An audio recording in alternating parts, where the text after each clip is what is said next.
कहानी की शुरुआत एक घर को दिखाते हुए होती है और इस घर में दो लोग रहते थे जो कि हस्बैंड वाइफ थे। उनकी शादी को काफी साल हो गए थे लेकिन अभी तक उनका कोई बेबी नहीं था। उनमें वाइफ का नाम टोरी और हस्बैंड का नाम काइल होता है। तभी टोरी को घर के बाहर से किसी चीज की आहट सुनाई देती है, इसीलिए वो बेड से उठकर विंडो के पास आती है चेक करने के लिए। लेकिन तभी अचानक से एक जोरदार ब्लास्ट की आवाज सुनाई देती है और जब टोरी घर से बाहर देखती है तो वहाँ पर एक रेड कलर की लाइट चमक रही होती है। उस लाइट को देखकर ऐसा लग रहा था कि जैसे वहाँ पर कोई उड़कर गिरा हो। तब लाइट को दिखाते हुए ये सीन यहाँ पर चेंज हो जाता है और अगले सीन में हम एक छोटे से बच्चे की वीडियो क्लिप को देखते हैं। फिर कहानी में 10 साल गुजर जाते हैं। हम उस वीडियो वाले बच्चे को देखते हैं जो कि अब बड़ा हो चुका है और इस बच्चे का नाम होता है ब्रेंडन। असल में ये बच्चा किसी और का नहीं बल्कि टोरी और काइल का होता है। अब रात के टाइम जब ब्रेंडन सो रहा होता है तो उसकी मदर टोरी अपने रूम में बैठकर पेंटिंग्स बना रही होती है। तब उसी टाइम हम गैरेज में रखे लकड़ी के एक टुकड़े को देखते हैं जिसके नीचे से रेड लाइट के साथ साथ कुछ डरावनी आवाजें भी आती हैं। तभी अचानक से ब्रेंडन जो कि अपने रूम में सो रहा था वो जोर जोर से हिलने लगता है। अब ये सारी आवाजें टोरी को भी सुनाई दे रही थी लेकिन वो इस पर ज्यादा ध्यान नहीं देती और इन्हें इग्नोर करती है। उधर ब्रेंडन अपने बेड से उठता है और विंडो से नीचे कूद जाता है और जब टोरी को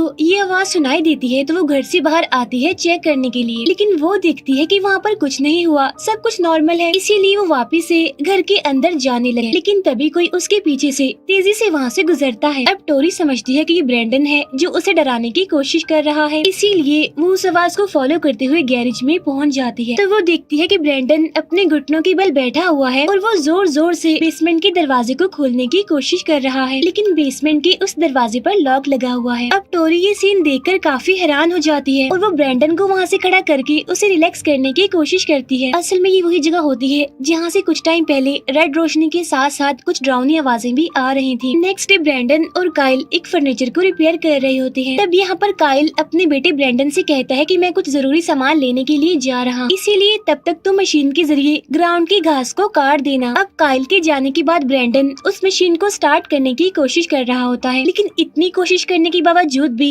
वो मशीन स्टार्ट ही नहीं होती। इसी वजह से ब्रेंडन को उस मशीन पर काफी गुस्सा आता है, इसीलिए वो जोर से उस मशीन की पुली खींचता है जिसकी वजह से वो मशीन जो कि इतनी भारी थी उससे तकरीबन 100 मीटर दूर जाकर गिरती है। अब ये देखकर ब्रेंडन काफी हैरान हो जाता है और वो अपने हाथों को देखने लगता है। उसे अपने हाथों पर यकीन ही नहीं आ रहा था कि ये पॉसिबल कैसे हुआ। लेकिन जब वो उस मशीन के पास जाता है तो देखता है कि उस मशीन का फैन चल रहा है और वो मशीन के चलते हुए फैन में अपना हाथ डाल देता है। हैरान कर देने वाली बात तो ये है कि उसके हाथ को कुछ भी नहीं होता जिससे वो मशीन रुक जाती है और वो लोहे का इतना मजबूत फैन टूट जाता है। तो इसका मतलब साफ था कि ब्रेंडन के पास कुछ स्पेशल पावर्स हैं। फिर टाइम गुजरता जाता है और हम देखते हैं कि ब्रेंडन अब 12 साल का हो गया है, इसीलिए उसके पेरेंट्स अपने कुछ फ्रेंड्स के साथ एक रेस्टोरेंट में उसका बर्थडे सेलिब्रेट करने के लिए जाते हैं। तब काइल का फ्रेंड ब्रेंडन के लिए एक गिफ्ट लाता है जो कि एक गन होती है, लेकिन काइल उसे वो गन नहीं देता और उसे ले लेता है और कहता है कि ब्रेंडन अभी बच्चा है और इस एज में उसे इस तरह की चीजें देना ठीक नहीं है। लेकिन ब्रेंडन इस बात से गुस्सा हो जाता है और अपने फादर से मिसबिहेव करने लगता है, इसीलिए काइल पार्टी को कैंसिल करता है और सब लोग अपने अपने घर चले जाते हैं। घर जाकर टोरी और काइल ब्रेंडन में होने वाली चेंजिंग्स के बारे में बातें कर रहे होते हैं। उन्हें डाउट होता है, इसीलिए वो उसके रूम की तलाशी लेते हैं। तब उन्हें उसके बेड के नीचे से कुछ अजीब मैगजीन्स और कटे हुए जानवरों की पिक्चर्स मिले। तब उन्हें लगता है कि शायद ब्रेंडन की बॉडी में कोई गड़बड़ हो रही है, इसीलिए हमें उसे ठीक तरह से गाइड करना चाहिए। तब टोरी काइल को आइडिया देती है कि हम कहीं घूमने के लिए चलते हैं जहाँ पर हम अपने बेटे ब्रेंडन से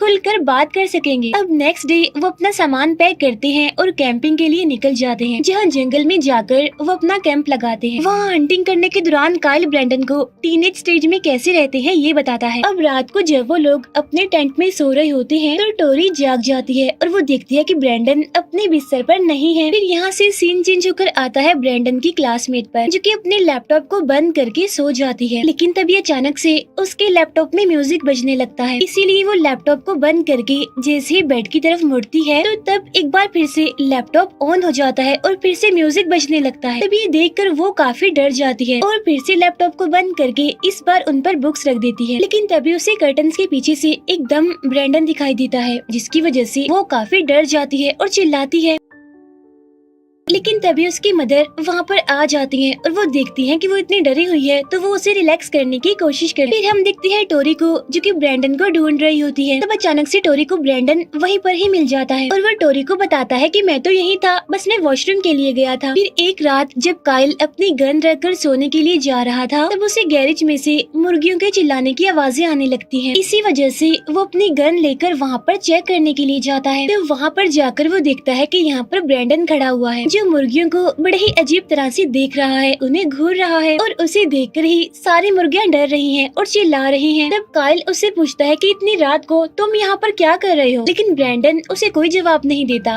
और वहाँ से चला जाता है। अब आधी रात को गैरेज की सारी लाइट्स बंद होने लगती हैं, जहाँ पर वो मुर्गियाँ एक बार फिर से चिल्लाने लगती हैं, लेकिन इस बार पहले की निस्बत काफी जोर से। तभी शोर सुनकर काइल की आंख खुल जाती है और वो चेक करने के लिए आता है गैरेज में। लेकिन जो सीन वो वहाँ पर देखता है वो उसे देखकर काफी हैरान हो जाता है। वो देखता है कि सारी मुर्गियों को किसी ने बड़े ही बुरे तरीके से मार दिया है। तो इसीलिए वो फौरन टोरी को बुलाता है और कहता है कि देखो क्या हुआ, मुझे पता है कि ये सब कुछ ब्रैंडन ने किया है, क्योंकि रात में वो इसी जगह पर खड़ा होकर मुर्गियों को देख रहा था, उन्हें डरा रहा था। लेकिन टोरी तो उसकी इस बात का यकीन ही नहीं कर। नेक्स्ट डे टीचर ब्रैंडन और उसके क्लासमेट्स को एक गेम खिलाता है, जिसमें कि एक सर्कल में सारे बच्चे खड़े रहेंगे और एक बच्चा उन सभी पर ट्रस्ट करके उनके ऊपर गिरेगा और वो सारे बच्चे उसे पकड़ेंगे और उसे गिरने से बचाएंगे। लेकिन जब ब्रैंडन की बारी आती है तो उसकी वही फीमेल क्लासमेट ब्रैंडन को नहीं पकड़ती, की वजह से वो नीचे गिर जाता है और इसी वजह से सारे बच्चे उस पर हंसने लगते हैं। तब टीचर उसी फीमेल क्लासमेट को कहता है कि तुम भी ब्रैंडन को उठाओगी और उसे सॉरी भी बोलो। अब जैसे वो क्लासमेट ब्रैंडन को अपना हाथ देती है तो ब्रैंडन गुस्से में आकर उसके हाथ को तोड़ देता है। नेक्स्ट डे हम ब्रैंडन के पेरेंट्स को स्कूल में देखते हैं, जिन्हें ब्रैंडन की अजीब हरकतों की वजह से स्कूल में बुलाया गया था, जहाँ पर उसे 2 दिन के लिए स्कूल से सस्पेंड कर दिया जाता है। तो अब यहाँ पर हमें पता चलता है कि ब्रैंडन टोरी और काइल का बच्चा नहीं है। इसके बाद जब वो लोग घर आते हैं तो टोरी काइल को बताती है कि हमने जिस चीज को गैरेज के नीचे छुपाया है वो ब्रैंडन को अपनी तरफ अट्रैक्ट कर रही है, क्योंकि मैंने ब्रैंडन को कई बार उस दरवाजे को खोलने की कोशिश करते हुए देखा है। अब रात को फिर से उसी दरवाजे के नीचे रेड लाइट दिखाई देती है और इस बार तो साथ साथ हमें एक एलियन लैंग्वेज भी सुनने को मिलती है। अब ब्रैंडन अपने बिस्तर से उठता है और उसी दरवाजे की तरफ जाने लगता है। वो वहाँ पर जाकर इस बार उस लॉक को तोड़ देता है जो कि उस दरवाजे पर लगा हुआ, जिसके बाद हम देखते हैं कि वो लाइट अब काफी तेज हो गई है। अब ये लाइट टोरी को भी दिख जाती है, जो कि अपने रूम में बैठी हुई थी, इसीलिए वो वहाँ से भागते हुए गैरेज में आती है, जहाँ वो देखती है कि ब्रैंडन उस लाइट में फ्लाई कर रहा है। लेकिन जैसे ही वो उसके पास जाती है तो वो अचानक से नीचे गिर जाता है, जिसकी वजह से ब्रैंडन के हाथ पर चोट लग जाती है। ब्रैंडन उस चोट को देखकर काफी हैरान होता है, क्योंकि ये उसकी लाइफ की फर्स्ट इंजरी थी। उसी टाइम ब्रैंडन अपनी मदर से पूछता है कि मामा बताएं अब कौन हूँ मैं। तब यहाँ पर टोरी उसे सारी सच्चाई बताती है, जिससे हमें पता चलता है कि वो बच्चा आज से तकरीबन 13-14 साल पहले हुए उस इंसिडेंट में मिला था। असल में ये बच्चा उनका अपना नहीं था, बल्कि उस टाइम उन्हें वहाँ घर के बाहर एक स्पेस क्राफ्ट मिला था और उसमें से उन्हें वो छोटा बच्चा मिला था। अब क्योंकि टोरी और काइल का कोई बच्चा तो था नहीं, इसीलिए उन्होंने उस बच्चे को अपने पास ही रख लिया और उस स्पेस क्राफ्ट को नीचे बेसमेंट में छुपा दिया था, जिसकी वजह से ये बात एक सीक्रेट बन गई, जिसके बाद किसी को भी नहीं, यहाँ तक कि ब्रैंडन को भी ये बात पता नहीं थी कि वो उनका बच्चा नहीं है। अब ये बात सुनकर ब्रैंडन को काफी गुस्सा आ जाता है और वो वहाँ से बाहर चला जाता है। तब उसकी आंखों से तेज रेड लाइट निकलने लगती है और वो कहता है कि मैं सबको मार डालूंगा, किसी को नहीं छोड़ूंगा। उधर हम ब्रैंडन की क्लासमेट को देखते हैं, जो कि अपने लैपटॉप में काम कर रही होती है, लेकिन तभी अचानक से उसका लैपटॉप बंद हो जाता है, जहाँ वो देखती है कि उसके सामने खड़ा हुआ है ब्रैंडन। ब्रैंडन अपनी क्लासमेट को चिल्लाने और शोर मचाने से मना करता है और उससे कहता है कि मैं तुम्हारे लिए फ्लावर लेकर आया। तो वो बताती है कि मेरी मदर ने तुमसे बात करने के लिए मना किया है और तुमसे दूर रहने के लिए कहा है, इसीलिए मैं तुमसे बात नहीं कर सकती। और तभी अचानक से ब्रैंडन वहाँ से गायब हो जाता है। फिर नेक्स्ट सीन में हमें एक रेस्टोरेंट दिखाया जाता है और ये रेस्टोरेंट ब्रैंडन की उसी क्लासमेट की मदर का होता है। अब जैसे उस क्लासमेट की मदर उस रेस्टोरेंट को बंद करने वाली होती है, लेकिन तभी अचानक से वहाँ के सारे विंडोज पर निशान बनने लगते हैं, जो कि असल में साइन होता है ब्रैंडन का, और साथ साथ सारी लाइट्स फ्लिकर करने लगे। तब उसे कुछ भी समझ नहीं आता कि ये सब क्या हो रहा है, लेकिन तभी अचानक से एक लाइट टूट जाती है, जिसकी वजह से कांच का एक टुकड़ा उसकी आँख में घुस जाता है और इसी वजह से उसे एक आँख से दिखाई देना बंद हो जाता है। उसी टाइम उसे बार बार मास्क वाला एक बच्चा दिखाई देता है जो कि कोई और नहीं बल्कि ब्रैंडन था। इसी वजह से वो डरते हुए भागकर स्टोर रूम में चली जाती है, लेकिन ब्रैंडन अपनी लेजर पावर से उस मजबूत दरवाजे को भी तोड़ देता है और बिल्कुल एक डेविल की तरह बनकर उस लेडी को मार डालता है। अगले दिन उस रेस्टोरेंट में पुलिस टीम आती है और वहाँ पर इन्वेस्टिगेशन करने लगती है, लेकिन उन्हें कुछ भी समझ नहीं आता कि आखिर ये मर्डर किसने किया। उधर टोरी ब्रैंडन को एक काउंसलर के पास ले जाती है जो कि असल में टोरी की फ्रेंड होती है। वो काउंसलर ब्रैंडन से काफी सारे सवाल करती है, लेकिन ब्रैंडन की इस अजीब हरकतों का कोई भी रीजन पता नहीं चलता। उसी रात काइल और उसके कुछ फ्रेंड्स जब बार में गेम खेल रही होती हैं, तब उनके साथ उस काउंसलर का हस्बैंड भी होता है। इसी वजह से वो काउंसलर अपने घर में अकेली होती है, लेकिन तभी अचानक से उसके घर के डोर पर कोई जोर जोर से नॉक करने लगता है और जैसे ही वो डोर ओपन करती है तो उसके सामने होता है ब्रैंडन, जो उसको कहता है कि तुम कुछ भी पुलिस को मेरे बारे में सच मत बताना, वरना तो ये सबके लिए नुकसान होगा, किसी के लिए भी ठीक नहीं होगा। अब क्योंकि ब्रैंडन उससे काफी मिसबिहेव कर रहा था, इसी वजह से उस काउंसलर को काफी गुस्सा आ जाता है। इसीलिए वो ब्रैंडन को वहाँ से जाने के लिए कहकर अंदर आ जाती है। अंदर आने के बाद वो सो जाती है, लेकिन फिर से ब्रैंडन वहाँ पर आ जाता है मास्क पहनकर। लेकिन तभी उस काउंसलर का हस्बैंड भी वहाँ पर आ जाता है और वो ब्रैंडन को देख लेता है। वो ब्रैंडन को उसके घर पर छोड़ने के लिए जबरदस्ती उसी गाड़ी में बिठाने की कोशिश करता है, जिसकी वजह से ब्रैंडन को काफी गुस्सा आ जाता है और वो गुस्से में उसकी तरफ देखता है। इस टाइम उसकी आंखों से रेड कलर की लाइट भी निकल रही होती है। सिर्फ गुस्से से देखने की वजह से वो काफी दूर जाकर गिरता है, लेकिन फिर वो हिम्मत करके खड़ा होता है और अपनी गाड़ी लेकर ब्रैंडन का पीछा करने लगता है। लेकिन थोड़ी दूर आगे जाने पर उसकी गाड़ी खराब हो जाती है, लेकिन तभी उसे अपनी गाड़ी के सामने दिखाई देता है ब्रैंडन, जो कि हवा में फ्लाई कर रहा होता है। तो वो सोचता है कि शायद मैं ड्रंक हूँ, इसी वजह से मुझे ऐसा दिखाई दे रहा है। लेकिन फिर देखते ही देखते उसकी गाड़ी भी हवा में फ्लाई करने लगती है। तब ये देखकर वो काफी डर जाता है और फौरन ही उसकी गाड़ी आकर जमीन पर गिरती है और उसका मुंह जोर से स्टीयरिंग पर लगता है, जिसकी वजह से बुरी तरह उसके मुंह वाला हिस्सा टूट जाता है। तब ब्रैंडन उसके पास आकर उसके खून से अपना वही साइन बनाता है। उधर हम देखते हैं टोरी और काइल को, जो कि काफी वरीड होती हैं क्योंकि इतनी रात हो गई थी और ब्रैंडन अभी तक घर वापस नहीं आया था। लेकिन इतनी ही देर में वहाँ पर ब्रैंडन आ जाता है, लेकिन उसने शर्ट नहीं पहनी होती। तब टोरी उससे पूछती है कि तुम्हारी शर्ट कहाँ है। तब ब्रैंडन कहता है कि मैं अपने फ्रेंड्स के साथ खेल रहा था, लेकिन उन्होंने मुझे नीचे गिरा दिया, जिसकी वजह से मेरी शर्ट फट गई है और खराब हो गई है। वो शर्ट ब्रैंडन ने अपने हाथ में ही पकड़ी होती है। तब टोरी उससे वो शर्ट मांगे, लेकिन वो शर्ट को छुपा लेता है और अपने रूम में चला जाता है। तब ये देखकर टोरी और काइल समझ जाते हैं कि ब्रैंडन उनसे झूठ बोल रहा है और उनसे कुछ छुपा रहा है। उसी रात काइल की आंख खुल जाती है और वो देखता है कि टोरी अपने बेड पर नहीं है, इसीलिए वो टोरी को ढूंढते हुए पास के जंगल में आ जाता है, जहाँ पर वो देखता है कि एक स्पेस क्राफ्ट जमीन पर पड़ा हुआ है और टोरी उसके पास खड़ी हुई है, जिसके हाथ में एक छोटा सा बच्चा है। अब यहाँ पर टोरी काफी डरावनी लग रही थी, उसकी पूरी बॉडी से खून आ रहा था। अब टोरी काइल को उस बेबी को देखने के लिए कहती है, लेकिन वो बच्चा बहुत ही डरावना था। लेकिन तभी अचानक से फोन रिंग करता है और काइल की आंख खुल जाती है और वो देखता है कि वो तो अपने बेड पर ही है। असल में जो उसने अभी देखा था वो उसका नाइटमेयर था। और फोन पर टोरी की फ्रेंड वो काउंसलर होती है, जो उसे बताती है कि मेरे हस्बैंड का एक्सीडेंट हो गया है। इसीलिए वो दोनों फौरन हॉस्पिटल जाते हैं, जहाँ पर वो काउंसलर उनसे पूछती है कि क्या ब्रैंडन घर है। वो घर पहुँच गया। तब ये सुनकर काइल का शक यकीन में बदलने लगता है।